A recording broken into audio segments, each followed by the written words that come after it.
In the heart of classical Athens, a city renowned for its intellectual flowering and democratic ideals, there existed a brutal contradiction.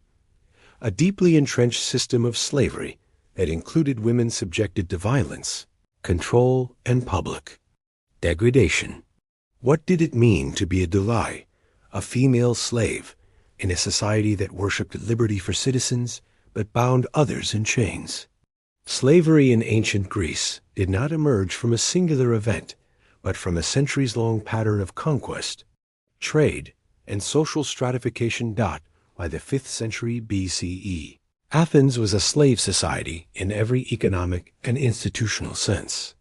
Female slaves, known in legal terms as doulai, came primarily through warfare, piracy, and slave markets.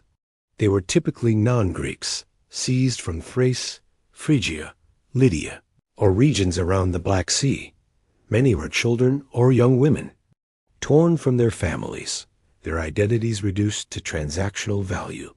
While male slaves might work in agriculture, mines, or as household servants, female slaves often faced far more invasive roles. They were employed as domestic workers, wet nurses, attendants, or laborers in state-run establishments, like textile workshops. Their bodies were not simply tools of labor, but commodities of control. In the Economicus, Xenophon describes the expected obedience of female slaves, emphasizing the owner's power to train them like animals, a concept as dehumanizing as it was systemic. Marriage offered no protection. Female slaves were legally incapable of marriage.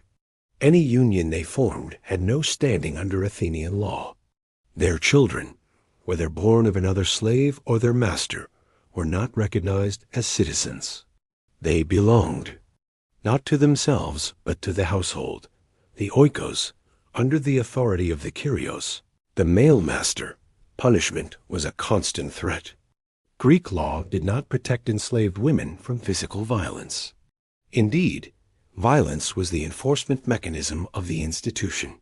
A female slave could be punished for speaking out of turn, failing at a task, or resisting unwanted control. The severity of this oppression was normalized, embedded in the legal codes, social customs, and even the economic writings of the time. In Athenian courtrooms, a female slave's testimony could only be accepted under torture. This was not a mere procedural quirk. It reflected a legal system that presumed slaves could not speak the truth unless under pain, as their voices were considered inherently unreliable unless wrenched from them by suffering. Thus began a life defined by others' will, foreign in blood, owned in body, and silenced by law. Whipping, supervised in civic spaces of Athens, was a common punishment. Athenian democracy prided itself on isonomia, equality before the law, but only for free male citizens. For the enslaved, especially women, the same civic spaces that hosted philosophical debates and political assemblies could also become arenas of public punishment. Whipping, a punishment not hidden but supervised within view of the polis, reinforced both control and humiliation. It was not merely disciplinary, it was demonstrative. Enslaved women were routinely beaten for disobedience, failed tasks, or perceived insolence, often under the direct supervision of a household overseer or pedagogos. There were instances when the punishment was administered in public civic zones near the Agra, along the Eridanos riverbanks, or adjacent to the workshops where slaves labored under state contracts. These spaces were not neutral. They were symbols of Athenian power. By staging punishments there, masters reminded both slave and spectator of the rigid boundaries of status. The procedure could be brutal, but regulated. For example, in legal cases where a female slave's testimony was required, the court could order torture as standard protocol, and that included flogging under supervision. In Demosthenes' Against Wonder, the speaker notes a situation involving a slave woman whose testimony required confirmation through physical coercion. a clear reflection of how intertwined legal and violent control were. Enslaved women working. In state-regulated public establishments, a system organized under Solonian reforms faced even more exposure. The whip itself, typically a leather strap or mastix, was both a weapon and a symbol. It appeared in vase paintings, held by slave masters or guards, silently conveying its everyday presence in the lives of the enslaved. Such punishments were meant to dehumanize through exposure. Whipping in civic view did not elicit sympathy. It reinforced the social order in which pain affirmed status, the fact that a punishment could be supervised in the open and yet attract. No legal reprisal or moral outcry reflects how fully accepted the institution of slavery was in the democratic heart of Athens. In these acts, the Athenians laid bare a contradiction. The same society that birthed the concept of political liberty also legitimized the public torment of those it refused to see as human. To be enslaved in ancient Athens was to live under the constant threat of bodily violation. For many female slaves, that threat materialized in the form of permanent branding. The use of heated bronze tools to mark slaves, particularly women, was not merely punitive. It was an institutional act of dehumanization, a permanent reminder of status earned into flesh.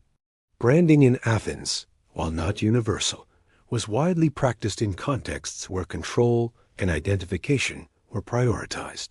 Female slaves who worked in brothels, regulated quarters, or state-supervised establishments were particularly vulnerable. When forced into regulated service, these women were often marked with heated iron or bronze, a practice referenced obliquely in comedic plays and confirmed through literary and legal sources that described their marked condition. The location of the brand varied, but in many cases, it was placed on the forehead, ensuring that no clothing could conceal it. This made reintegration into free society impossible. The mark itself might indicate ownership, profession, or simply the status of enslavement. The tools used bronze rods or iron stamps were likely heated in an open flame. The process was agonizing. There are no surviving first-hand accounts from enslaved women, as their voices were excluded from the written record, but the legal silence surrounding the practice speaks volumes. In addition to identification, branding served as a deterrent. A runaway slave marked by bronze could be immediately recognized and returned or punished further. The Poliai, Athenian officials responsible for market regulation, were known to inspect enslaved people for such marks during transactions. The branded body was thus not only owned, it was certified like livestock.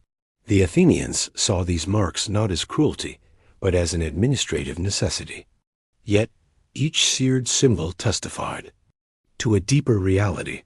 In a city that sculpted ideals in marble, it also burned its hierarchies into human skin. For countless enslaved women in Athens, the walls of the household, the oikos, were both workplace and prison. Unlike male slaves who might toil in fields, workshops, or quarries, many female slaves were bound to domestic service, a life defined by exhausting repetition and constant vulnerability. Their days began before sunrise and stretched into the night, filled with endless tasks that demanded their bodies, their attention, and often their silence. The duties were relentless: cooking meals over smoky hearths, grinding grain into flour, carrying heavy water jars from fountains, weaving at looms until their fingers blistered, cleaning floors, tending children not their own, nursing infants, and caring for the sick or elderly. Every aspect of household labor fell upon them with no reprieve or recognition. Xenophon's Economicus provides an unsettlingly matter-of-fact description of such roles, explaining how the master should train women slaves to manage provisions, spin, and keep order, just as he would instruct animals for labor. These tasks were not merely burdensome. They were accompanied by constant surveillance and the threat of violence. Female slaves could be beaten for failing to meet the expectations of their mistresses or masters. They might endure verbal reprimands for the smallest mistake or more severe physical discipline if their work was deemed unsatisfactory. The very intimacy of household life, working in kitchens, bedrooms, and nurseries, meant they were exposed to mistreatment, not only as servants but as women.